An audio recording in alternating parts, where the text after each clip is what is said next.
Welcome in, ladies and gentlemen. You're listening to Sports Time HQ. I am your host, Fernando. Joining with me today is my great co-host, Gary. Gary, how you doing?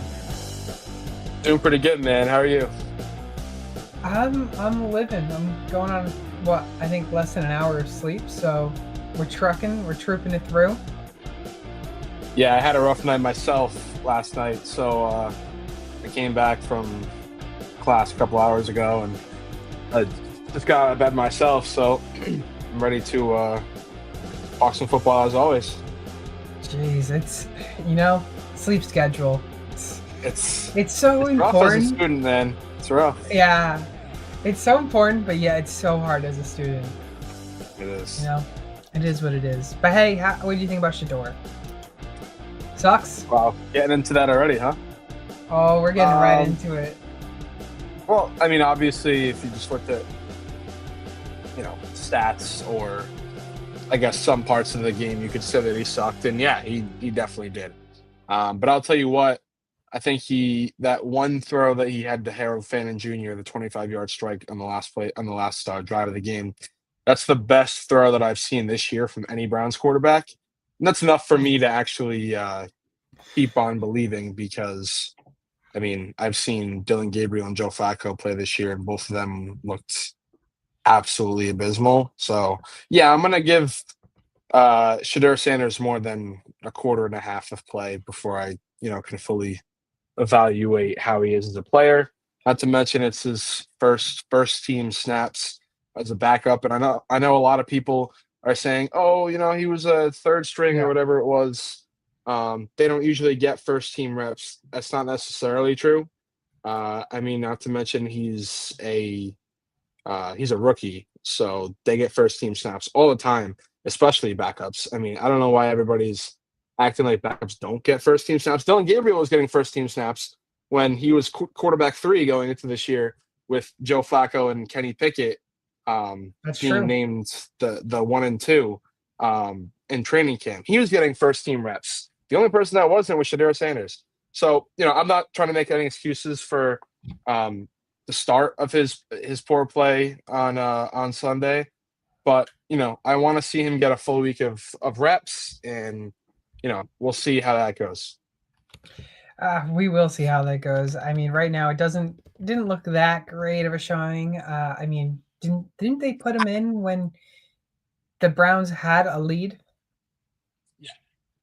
Yeah, that's not so good. Not such a hot start for him. But I'm hoping he at least can finish off the season strong, so I can sell his cards, and then he can choke like a typical Brown.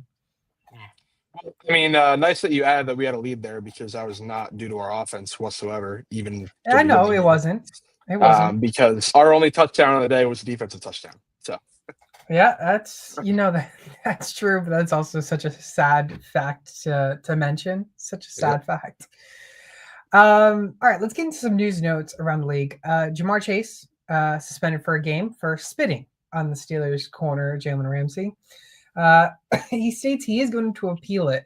I must say, I don't know if he will win that one because it just shows that he literally spit and it literally went on to Jalen Ramsey. I don't know. I'm surprised he actually got a 1 game suspension for spitting, but I don't know.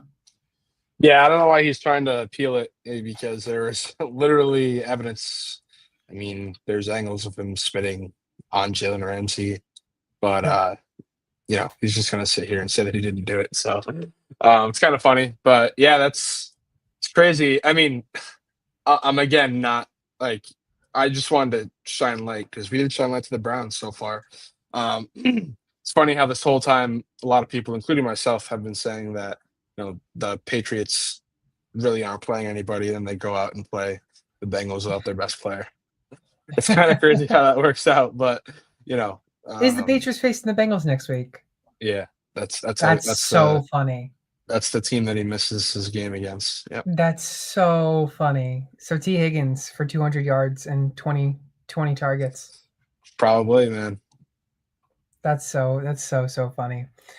Um, well, I'll be picking the Patriots to win that game. Oh yeah.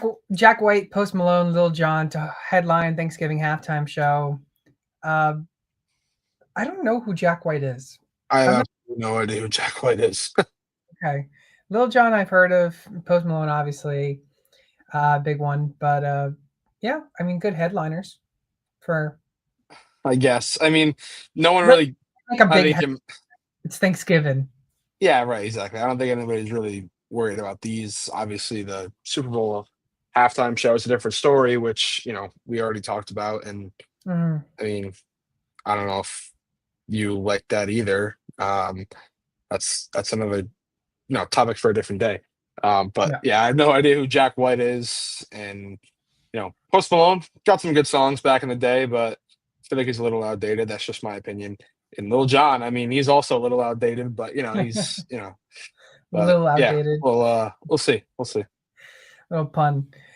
Uh, Jets. They've benched Justin Fields. Whoop-de-doo again. Tyrod Taylor is set to start against the Ravens. No surprise there. I mean, I think the owner doesn't like Justin Fields. So I guess we're just going to see what happens here with Tyrod Taylor. And go Ravens. I mean, I don't really know. I mean, Justin Fields is awful one game, then another game he'll He's good. He's come awful. Like, out. it's Yeah, bad. exactly. I really don't get what's going on with him. Um, but I guess they're just gonna see what they have in Tyrod Taylor, which is also nothing. Um, Yeah. but yeah. Man, Jets are Jets, you know? Can Oh yeah. never it just go. It just That's just how they are. Bye week this week. We have 4 teams on the bye week: Denver, Miami, Los Angeles, the Rams, and then Washington. Some big names. Scary Terry gets finally a week off that he doesn't have to be listed as an out candidate. Puka, Kyron, Devon A-Chain, Jalen Waddle, Bo Nix, Marvin Mims, Pat Bryant, Cortland Sutton. I don't know if I'm forgetting anyone else that's big, but Matthew Stafford. Got to say his name. I think that's just about it. Zach Ertz here and there. But anyways, bye weeks. There's 4 teams, but we're getting towards the end of the bye weeks. I think there's only 2 more weeks of bye weeks, 2 or 3, and then we're done. We're back to full strength for the schedule. Yeah. But the playoffs is looking pretty crazy. We're I mean, close. we're right there. We can technically take the top of the AFC with the win because the Broncos are on a bye week. Mm-hmm. So at least for 1 week, we can have the best record in the NFL. But Yeah. Broncos, Patriots, Colts, Steelers, currently division winners. Bills, Chargers, Jaguars. Excuse me. Wild card. Outside of the wild card, though, I want to mention in the AFC, the Texans are number 8, and the Chiefs are number 9. Texans have Well, the tiebreaker against the Chiefs at 5-5.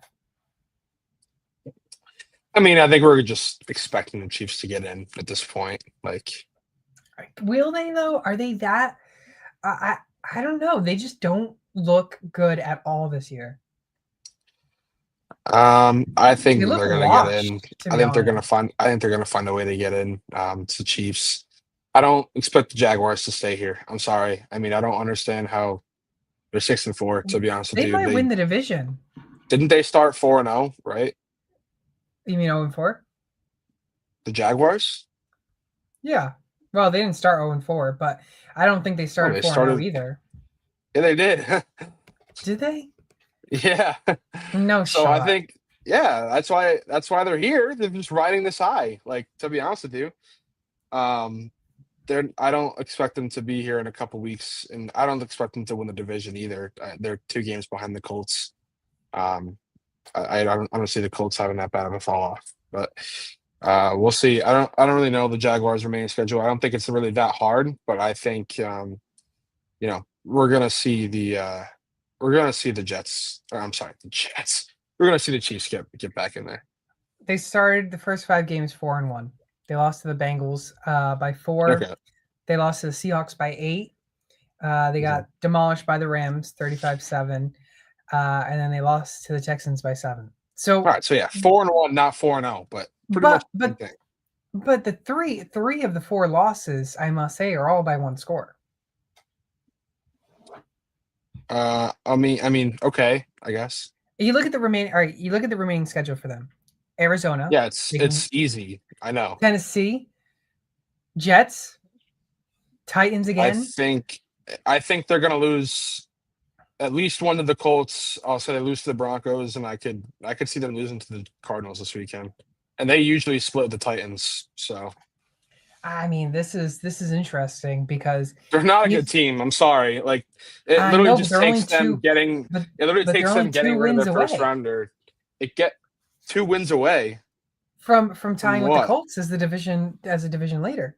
Those game that doesn't matter. I mean, they play them twice, so it's just if they win those games, Well, yeah, which I don't think they will.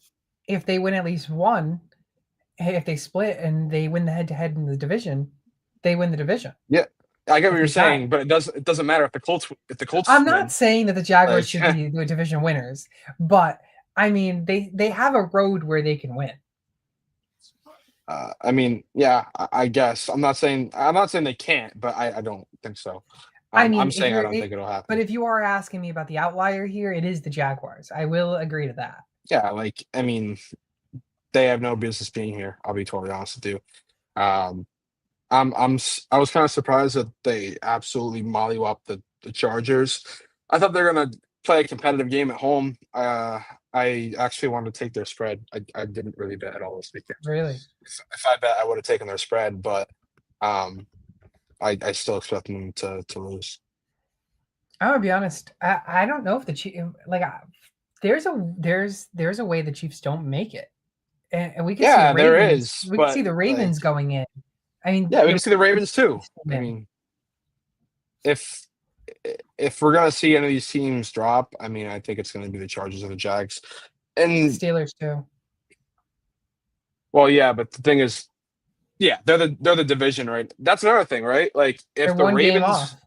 if the Ravens come out of the North, how far down do the Steelers fall? Like, do they totally fall out of the playoffs? Like, At the this isn't set in stone at all. Yeah, because if the Steelers lose this upcoming week, and the Ravens win, the Chiefs win, the Texans win, Jaguars lose, say they're all tied 6-5. Mhm. All of them are tied for 6-5. So I mean the last seeding is going to be all open for grabs. Yeah, and I mean the Chiefs. I'm looking at the Chiefs' schedule right now. It's definitely winnable. I mean, they have the game against the Colts, which that game could go either way.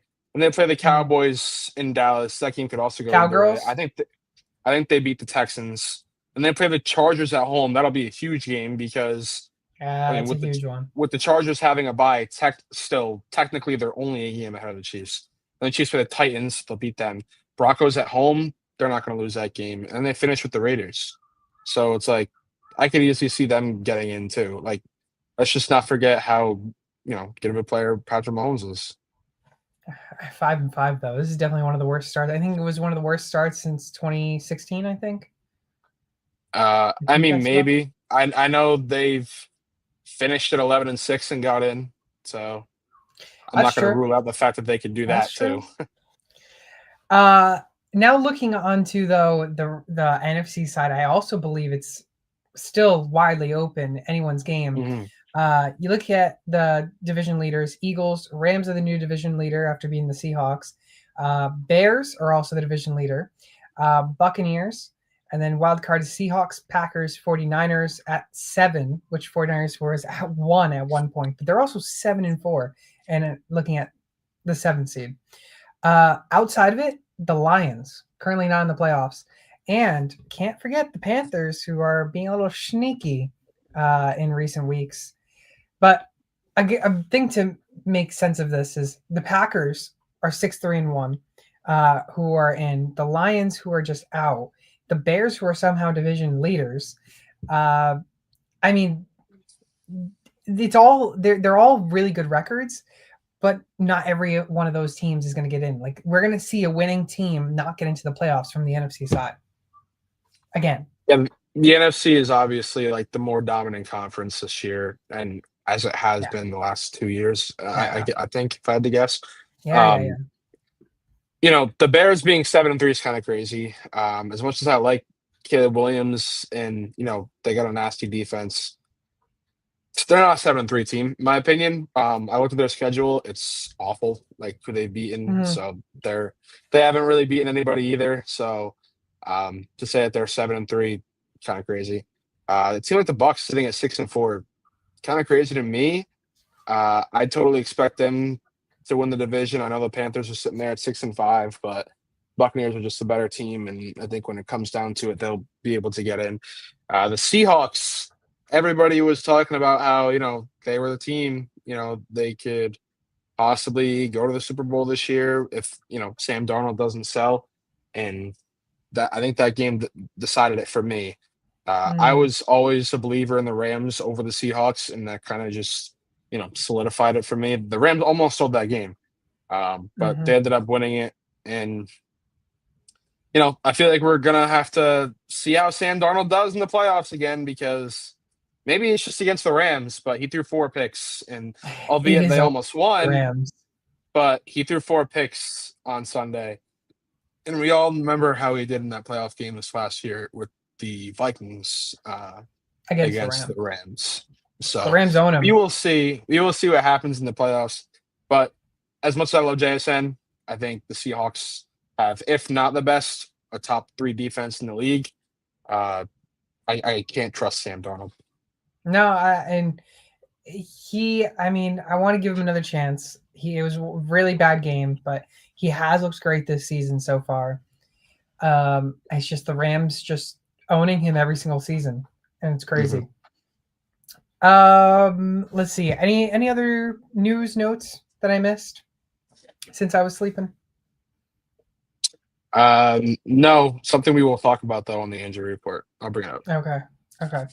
Going to the injuries real quick now. Joe Burrow monitored this week. He's again been back at practice. He could play, but I wouldn't be surprised if they keep him out one more time, especially with Jamar Chase out as well. CJ Stroud has gone through the concussion protocol. He should be back this week. Just keep an eye out. Jane Daniels, again, he was out this past week. Monitor that with an elbow. He shouldn't be playing, but hey, they don't want to put him on IR, so. But I would expect Marcus Mariota to start again. Jackson Dart should be back this week as well after dealing with that concussion. Aaron Rodgers dealing with a wrist injury, does not need surgery. His status is to be determined, but he is pushing to play somehow in some way, probably because he knows that this is probably his last dance. And I'm all excited for the Will Howard season, to be honest with you. Hmm. Yeah, Sorry, man. I forgot the one major one. Michael Penix dealing with a knee injury, also on IR now. He is out for the season. Got a significant knee injury. And my cousin, he's back in, Kirk Cousins, to start. I would love to see Will Howard, but I think the starter has already been named, and it's Mason Rudolph. And I kind of expected that, just Yeah. due to the fact that he was the one who came in when Rodgers was done. But a little tweak here, something you probably missed because it was only in the last, I think, hour or so. CJ Stroud is actually already ruled out for this Thursday. Already. Yeah. So it's a short week, so it kind of makes sense. But apparently he did not pass concussion protocol, or he was still in it. So he is out for this Thursday, and I believe they play the Bills. Yep. So that's a situation that I'll talk about later, because one of my players happens to be on the Texans. But yeah, that's just a situation, obviously, to still monitor. He's not playing this week. Davis Mills has actually been playing pretty solid. So Damn. All right. I'm excited. Davis Mills has been playing really good. For the running backs now, Marion Hampton dealing with the ankle. Again, could have his 21-day window open. We don't know yet. It hasn't been confirmed. Isaiah Pacheco still dealing with that sprained MCL. Again, something to monitor this week if you have Kareem Hunt on your fantasy leagues. Bucky Irving dealing with that shoulder ankle injury. There's a chance he plays this week, but I also, again, will not be surprised if they rule him out once again this week as well. Yeah, it's, hopefully it's going to be good to have Marion Hampton back soon. They're on a bye this week, so I think they're actually expecting him to play next week, so after this. Mhm. I really need him to come back. I'm fighting for a playoff spot, and my running backs are down to Charbonnet, Tracy, and David Montgomery this week. Wow. So I really need. I have A-Chain, but he's on a bye, so I need Hampton to really come back. I know there are a lot of people out there that do too. Once he, just started to get going, he ended up hurting his ankle. So hopefully he can get back out there. Let me tell Obviously you. missing. Go ahead. No, no, no. Go ahead. Go ahead. Go ahead. Well, I was going to say, obviously, missing Bucky Irving has just been an issue that we've been And talking that's about for a yeah, while now. I mean, such an issue. he's a second round pick that you need on the field. So hopefully he can get back. And never went on IR. Also, could have That just been sucks. on IR. So he's just been sitting on your bench, rotten there. I have a friend actually who is going into this week with, I believe, 3 running backs on a bye week and 3 wide receivers on a bye week on their team. Holy. I was like, well, how did you manage to get that? Because Yeah, that that's is rough. a lot of players to be on a bye week. Wide receivers wise, Terry McLaurin, again, dealing with that quad injury, but again, he does have that bye week. So again, kind of watch his status this week with the practice. How does he play? Does he not? It'll see if he will lean to playing the following week after the bye. He should be back after the bye, I believe. Drake London, dealing with that back injury. He is out against the Jets. He's already been ruled out. He is considered week to week. Alex on TikTok mentioned if Drake London is a sell right now. I just think you're not going to get much value because you don't really know too much of the status on Drake London because he's week to week. I mean, he could miss the next 2, 3, 4 weeks, and then he's pretty much useless for the rest of fantasy season. Brian Thomas, again, dealing with that ankle injury. He was out last week, monitored this week during practice. Calvin Ridley came back and then hurt his fibula, and now he's out for the year. Chris Godwin, dealing with the fibula. He's expected to work more in practice this week. So again, that is something to monitor because it's huge if Baker Mayfield gets him back on the field. And then Mr. Marv, again, he should be good to go this week, but again, just something to monitor. And then I'll just throw in the tight ends because it's also Don Kincaid. Again, he was out last week with a hammy. Again, just another thing to monitor as well this week. I don't think Mar's going to play, unfortunately. He's still dealing with that appendicitis, and I saw that he was obviously out for this past week, and they're actually expecting him to be out for more, they labeled.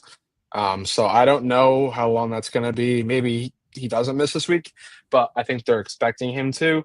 Hopefully he can come back as early as possible, but that's another situation that I will just probably happen to talk about in a little bit.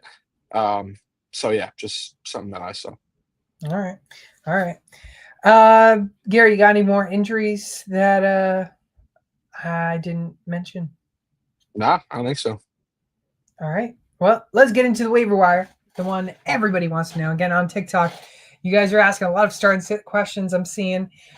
We have our start sit show that comes up on Sunday at 9 a.m. Eastern time. Again, it is only Tuesday. I don't think we should be talking start and sits this early in the week. We may be live later on this week on TikTok for some pack breaks, box breaks, NFL box breaks, which I haven't opened yet, Gary. But yeah, we'll talk start and sits during that time as well if you guys want. All right, let's dive into the waivers. My back-to-back week waiver wire quarterback is Mr. Jacoby Brissett himself. Baller. He has had another 19-plus point week. Not only that, he eclipsed 23 points. He's going against Jacksonville, who I mentioned. San Fran and Jacksonville was going to be the favorable matchups. He is currently the quarterback 4 in the span of the past games that he has played. He's currently ranked as a QB4. And in that span, he's averaging about 22.5 points a game. He's had a top 12 quarterback finish as a starter with Kyler Murray out. The matchups are very favorable. Jacksonville gives up the 5th most points to quarterbacks. I'm expecting 20-plus points again from him. And he's probably going to throw another, 500 attempts, passing attempts.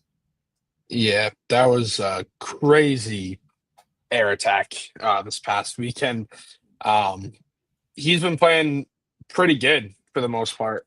Kind of surprised, although not really, because I feel like over the last couple of years, he's been one of the better, bridge quarterbacks and backup quarterbacks that this league has seen.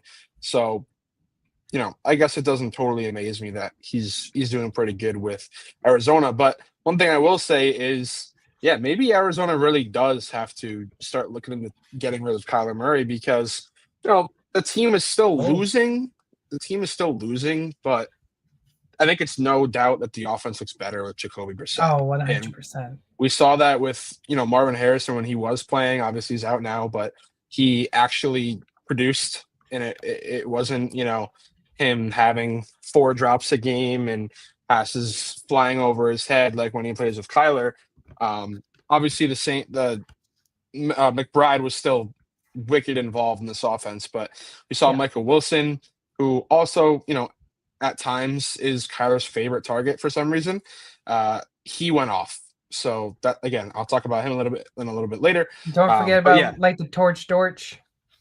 well, I mean, I think he's kind of like the forgotten man in that offense, at least to me. Yes, But sadly. still definitely a solid option. But yeah, as a whole, this offense just looks much better with Jacoby Brissett at QB. So we will see if they look into getting rid of Kyler Murray. But in all honesty, I think they should. It's sad because I've had so much hope for him, and he's had Yeah, I good did too. weeks. He's had good weeks and he's had good seasons, but it just has not. It just has not looked good. Has not Yeah. looked good this year in particular. But yeah, Brissett has kind of shown that he has turned the offense slightly better, not to a winning record, but hey, I mean, that again questions the fact what you said, Gary. I mean, is Kyler Murray going to be gone after this year? Yeah, we'll see. I'm cleaning my camera because this camera's looking a little dusty, but now it's looking a little purty. Who's your pick, Gary? My pick is Mr. Brock Purdy, Mr. Mr. Irrelevant, as they say in the end of the draft. He's been, really solid this year. He's only played 3 games, but every game has been 19 plus points. He's been very consistent, I guess, in the 3 games that he's played. Would love to see him get on the field. I think this time he's, fully healthy. I think they've given him the green light to play After now. so many weeks. I mean, I would hope you're healthy. Exactly. Not to mention, like, they're making a playoff push somehow after not having him and everybody else for the entire year. They're still sitting at 7-4 or whatever it is. So 7-3, 7-4. So they need him to, really get back and lock in, I guess is what I'm trying to say. And like I said, in the time that he's played, he's been good. 19 points every single game that he's played. So I think if he's out there, it's not a lot of leagues, only 37% of leagues that he's available in. But one of the leagues that I'm in, he was available and I picked him up. I think that you need to pick him up because obviously we know what he can do when he's fully healthy. Yeah, I'm glad you ended up taking my number 5 pick because he is a really good quarterback to snag off the waivers. Which, again, he was probably dropped in a lot of leagues after consistently being out and out and out. Understandably so. Yeah, understandably so. But the fact that he is now putting up the points again, I mean, 41 points against the Cardinals. Again, the Cardinals don't have the greatest defense, but still. He goes on to face the Panthers, the Browns, the Titans, the Colts, the Bears, the Seahawks. I mean, the Seahawks, we already know he put up 19 plus in week 1, so he can do that again. The Colts, it's going to be a high-scoring affair. The Bears, probably going to be another high-scoring affair.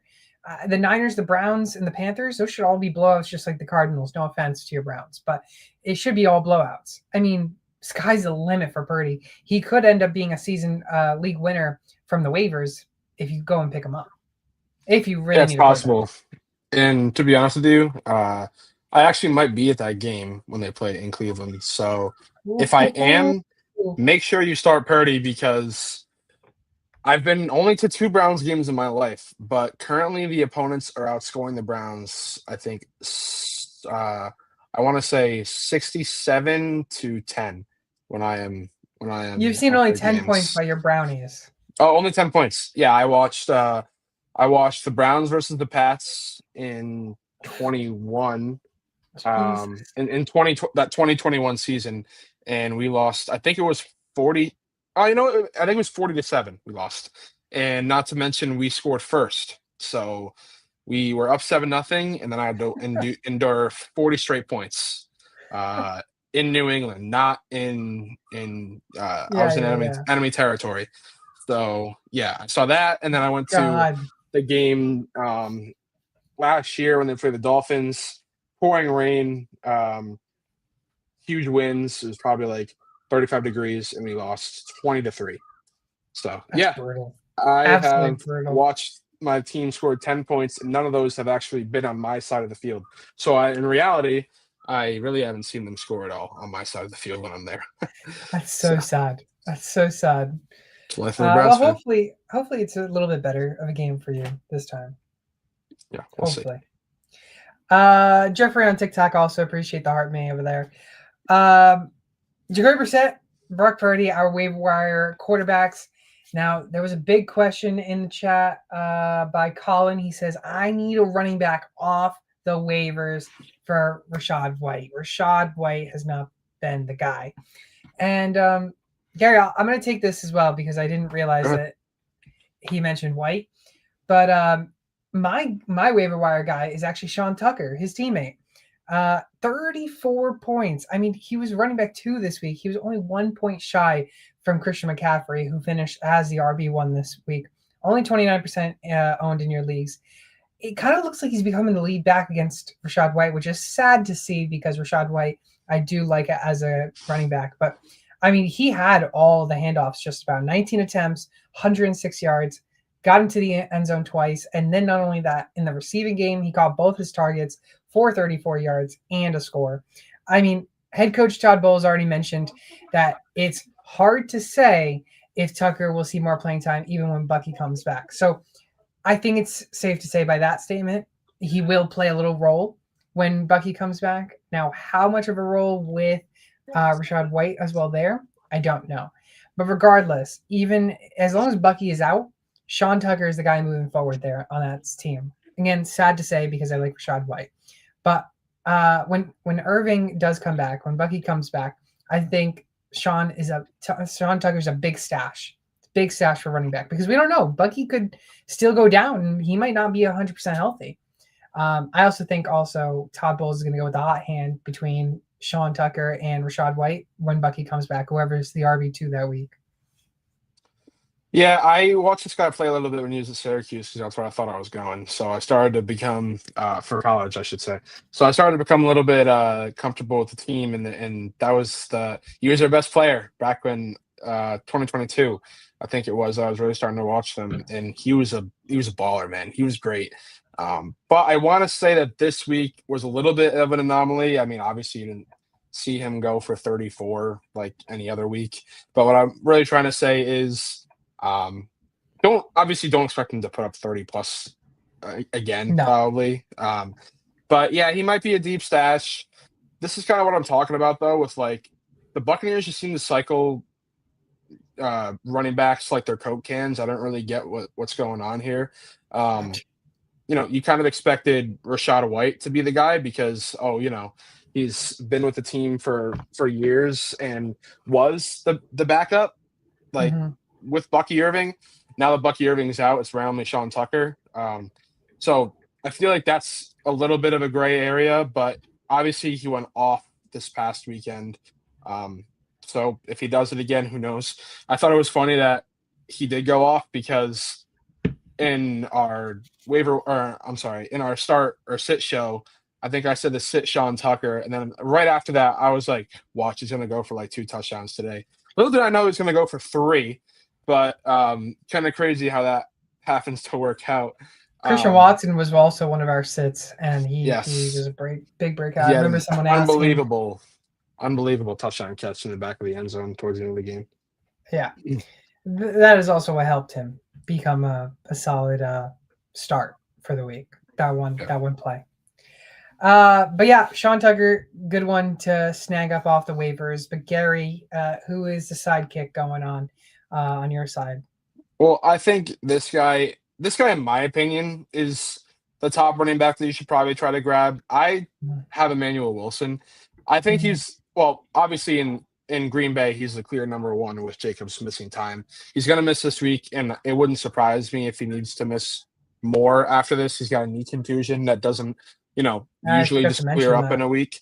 Yeah, so that doesn't just usually clear up in a week. So he's going to be the RB1 moving forward, and he's the guy that actually got carries with Jacobs playing still. So I think he's by far the RB1. Then is Marshawn Lloyd even on the team anymore?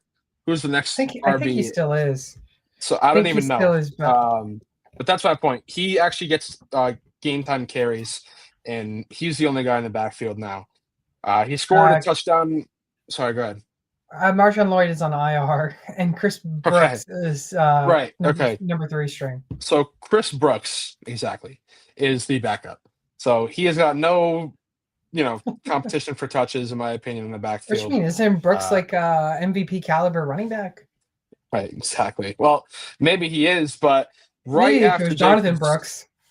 Yeah, right. Right after Jacobs was ruled out, Emmanuel Wilson scored a touchdown, and I was looking at some of his numbers. He's actually been pretty efficient this season on his touches. I think he has like a 4.5 yard per rush, I think, which is pretty damn good.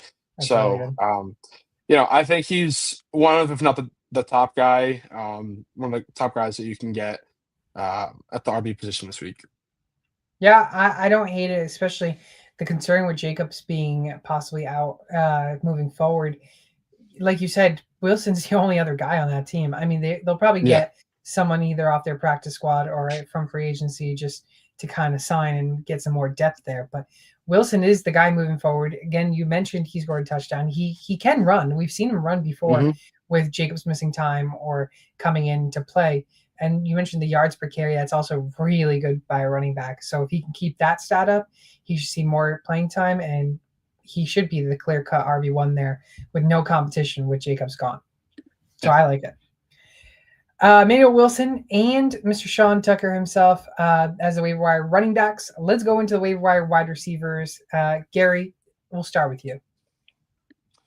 So yeah, I kind of hinted that I was going to talk about this guy earlier on in the show. I went with Michael Wilson. He's out there in over 50% of leagues, so probably out there in your league. And he's going to get picked up just purely based off what he did this week, 33.5 points. Yeah, we were talking about McBride and the passing attack from Jacoby Brissett. Most of that went to Michael Wilson. He scored over 30-plus points. That was the first game without Marvin Harrison Jr. And like I said, I think they're expecting him to miss at least one more game. So he could be in store for another 20-plus point week. And in my opinion, I know you mentioned Greg Dortch, but outside of Trey McBride with Marvin Harrison Jr. out, Wilson's I really don't think there's anybody else Brissett can really rely on. So, yeah, I can't. I mean, I want to have Mr. Greg Dortch light the torch up, but unfortunately, I do think Wilson is the wide receiver 1 there. McBride getting so much targets. I'm all in for McBride. I might try and trade for him in Dynasty, to be honest with you. He's looking crazy you have to give up a lot, but he's I know. I have Sam Laporta. I can trade Sam Laporta maybe like a second round pick. I don't think you should trade a first for tight end, to be honest with you. He depends. Is he quarterback proof? Maybe. Yeah, I think so. I think for him, you can. Okay. Even with Sam Laporta in the mix. Yeah. I'll be honest. I mean, Sam Laporta's kind of been a disappointment this year. Oh, that's true. But besides that, but I like Wilson. I do like Wilson as a player. I like to see him hit 30 points again. I don't know if he will. But again, I don't want to rule anything out because of the fact that he's also playing with Brissett, who throws for 100 attempts. So P-Dog in the chat over there on TikTok. I traded Purdy for Troy Franklin. I have Dart too. It's not bad. I think that's solid. We just mentioned how Purdy was our waiver wire out of the week. So if you traded Purdy for Franklin, by all means, you won that one. Maybe. You don't think so? I don't know. I think so. I guess. I know Franklin's kind of been, playing good recently, but I mean, you have Dart, so it's not like he's going to play, but I think you could have. Sorry, I read that wrong. I read he got Purdy and traded away Troy Franklin.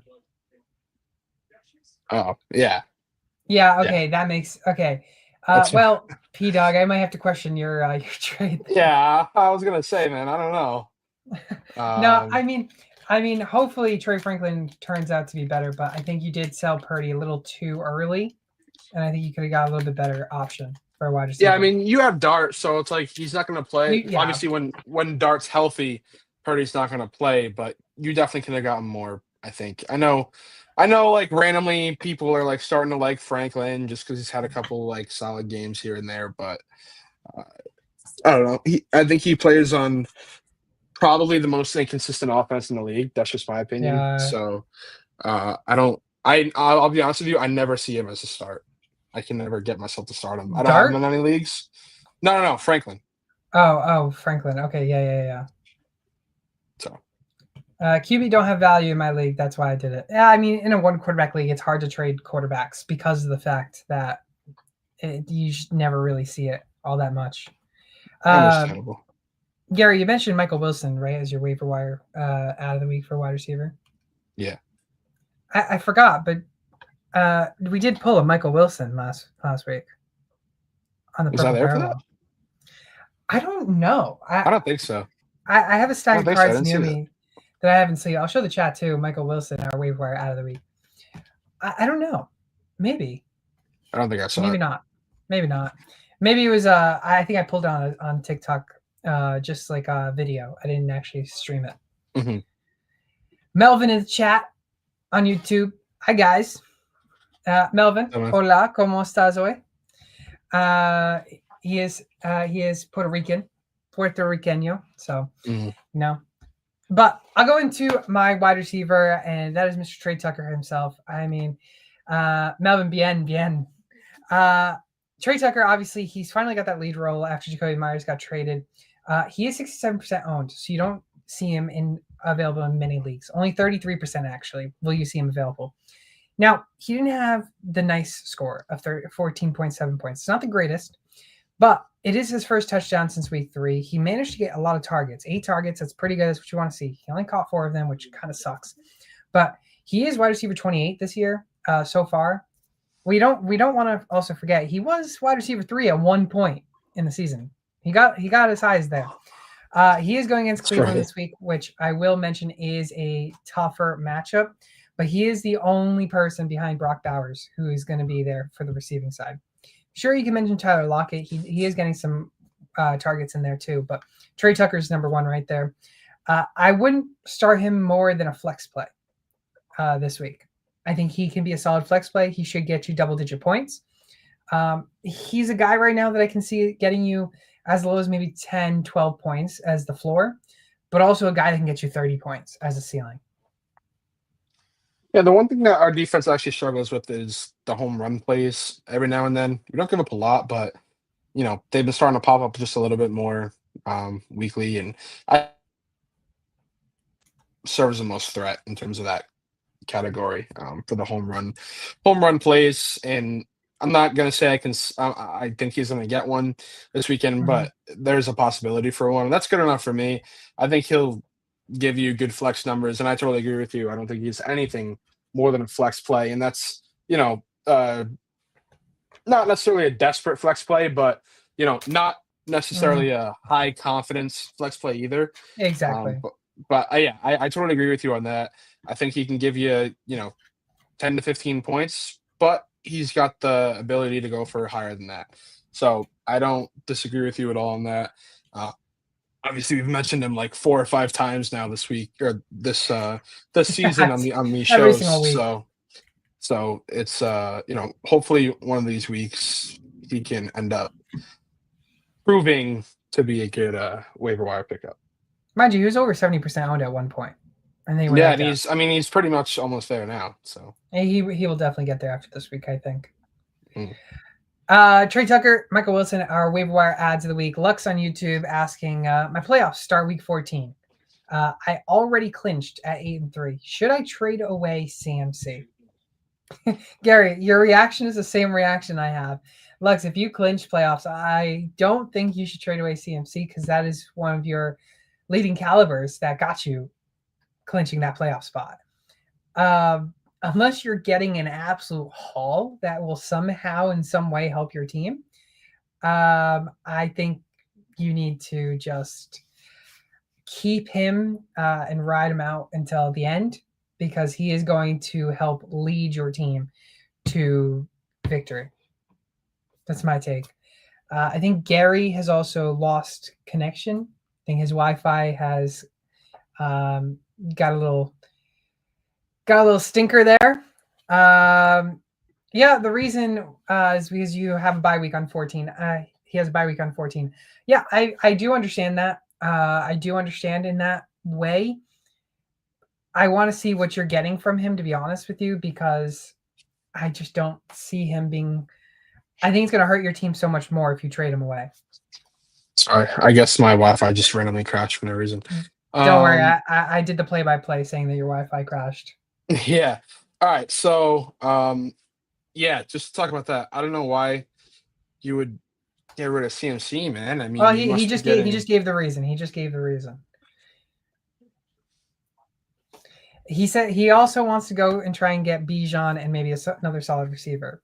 I mean, if you can get Bijan and like a good wide receiver too, but like obviously that's asking a lot for like the guy that has Bijan, but I still wouldn't.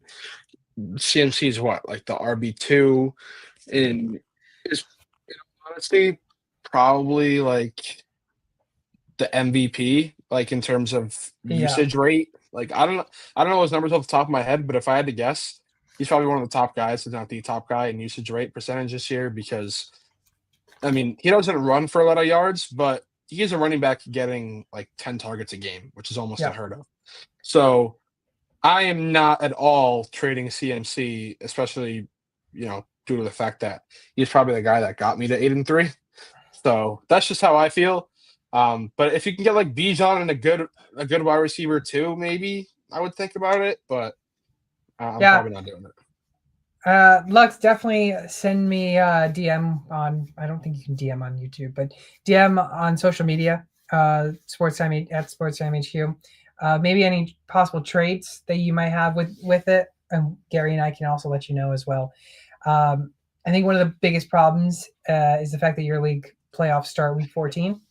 That's what it is. Yeah. Okay. What? That's so crazy. It's such a problem. It's such a problem. Oh my god. Okay, now I get it. I get it kind of. Yeah, that sucks, man. That really does suck. I guess then I would try to trade for Bijan and a good receiver. I guess that makes sense. At first I thought you were just saying that he has a bye week 14, so like he's not gonna play. So like I'm gonna trade him. And I was like, this guy's first time playing fantasy. But wow. Okay, I've never heard of a league starting playoffs before week 15. I'll be honest with you. Let me ask you this, because P Dog also on TikTok asked about our thoughts about Travion. Would you trade CMC for, say, Travion and like a wide receiver 1? It would depend who it is, but yeah, probably. Say, for instance, like a Puka Nacua, or I don't know, give me another solid wide receiver 1. Yeah, I'd probably do that. Yeah, I think that's not bad. I mean, the team's going to look at that and be like, oh, I'm getting CMC. I'm going to go for it. You just don't let them know that they can't play him in the first week of the playoffs. Just don't let them know that, Lux. Yeah, that's actually wild. I didn't know that some league started it before week 15. I've never been in a league that does that, but you also have to hope that if you were to get something like Travion Henderson, that they actually don't shy away from using him once Ramondre Stevenson comes back, because I don't know, they definitely could do that. Yeah, exactly. Let's go on to the tight ends, and I basically let me just say to everyone, no surprises here. It's Juwan Johnson and Dalton Schultz. Yeah. I mean, do we have to say any more? The guys that have been here for the past 3 weeks. Yeah, it's the 3rd straight week we've had him. Quick little rundown. Juwan Johnson needs to be owned in every league. 58% owned. He had a bye week this past week. He actually dropped by 3%. But he's been a tight end. He's been a tight end 3 past couple of weeks. He also had 4 straight weeks in double-digit points, back-to-back weeks with touchdowns. I mean, this guy should be a starter in each and every week. I'm starting him over Hunter Henry, Zach Ertz, and a lot of other big name players. Yeah. And you can run with your guy right away because we know we like both of ours. Yeah. No, I mean, I like both these guys. If you didn't take Juwan Johnson or you took Schultz, I would have taken Juwan Johnson. So, yeah, it doesn't really matter. I have both these guys in I think 3 of my leagues. Like these are like my tight ends in my leagues. So, it's good that they're here. But yeah, I think Dalton Schultz is going to continue to be my tight end waiver wire as long as he's under 70% owned and he's putting up double digits, which again he did this week. 11 points again. That's 5 double-digit games out of his last 6 games total. So, he's been playing a lot better. 4 of his last 5 games, he's had 8+ targets. The opportunities are there. I mean, I would just love to see him like do this and get in the end zone again because then that would take him to like tight end 1 numbers, which he's already like on the cusp of pretty much every week recently. So, but as for the quarterback situation, Davis Mills has been playing really solid, surprisingly, and debatably has been better than Stroud, at least in terms of targeting Schultz and Collins. So Stroud missing this Thursday, I think, helps Schultz stop. Yeah, I couldn't say it any better. I think these are 2 solid guys and 2 guys that should easily be on teams. Yeah. I do want to quickly note Travion Henderson's also on a bye week 14. You gotta be kidding. I'll just say out of all the league leaders right now in running backs, I would not trade CMC away for any player who has scored less than 200 fantasy points. Yeah. I mean, Devon Achane, Bijan, Jahmyr Gibbs, those are all guys that need to be included at least in that package. I'm starting to like get what he was saying though, and like wondering if he should. That's a smart move now that I think about it. Try to find someone that's not, I guess, aware that he's going to be out this next week or week 14, whatever, which is again for some reason the first week of your fantasy playoffs. But yeah, good luck on that, man. Let us know though. Let us know. I'm curious. All right, let's get into it. Thursday Night Football predictions. It's time to rock. Buffalo Bills taking on the Houston Texans. Over/under set to the same as last week, 43.5. Gary, congratulations. You won the under. Almost had a perfect score, actually. Lost by a field goal on that one. But unfortunately, did not hit the over for me, so I'm back down to being 14-8. You're at 18-4. Buffalo, Houston. You got Houston, right? Upset? I don't. I want to. I don't really think Buffalo is that good this year. And that doesn't take a scientist to know because they got blown out, I should say, to the Dolphins. Obviously, that's a rivalry game, or not a rivalry game, but interdivision game. So things like that happen relatively more frequent than you might expect. But they're really just not on one this year, like we normally expect Buffalo to be. But I still think that they're going to take it over the Houston Texans. I'm going to say there's a low-scoring affair. I'm going to say Buffalo wins it 23-17. Ooh, that goes and hits the under, correct? Correct. My goodness. Well, I will be going against you because of the fact that I think Davis Mills has shown he can throw a ball, and he's been doing actually pretty damn good. Unfortunately, he will come up short against Buffalo, but I am taking the over 27-21. This will hopefully get me back into within 3, which we can only pray that I do because the season's coming down to the wire. And we keep having the same freaking things. You don't think it would be smart to listen to what my over-under is? Because, I mean, just look at the disparity in what our records are. Yeah. You're 9-2 on the record, 9-2 over-unders. I'm 9-2 on the record, too. We'll keep that also known. And maybe 5-6 on the over-unders. There it is. There it is. Whatever. But I think a Bill should easily win this game, though. Easily is the key word, but they probably won't. It'll actually be a lot closer than it should. Bills 27-21 taking the over is myself and Gary taking the under 23-17 for the Bills. that's going to do it for this week's show. Again, if you haven't done so already, make sure to hit that follow button, the like button, the subscribe button, any damn button that you got that you can help and support us. Again, we are here every single week on Tuesdays at 5 p.m. Eastern time for our waiver wire shows, and also on Sundays at 9 a.m. Eastern for our starts and sits show. We should be back sometime this week as well on TikTok to open some mosaic boxes and some Don Russ, going for downtowns, and some stained glass. So some fun ones to open up and maybe get some big hits. Who knows? But again, go check us out on TikTok. That is where we go live, and also whatnot at Sportstime HQ as well. And of course, on every social media at Sportstime HQ. I was joined by my great co-host Gary. Go follow him all over social media at Sportstime, at GD Picks, and myself at Sportstime HQ. Again, thank you all for watching here on YouTube and Facebook and every other platform that you guys are watching too as well. And we'll see you guys on Sunday.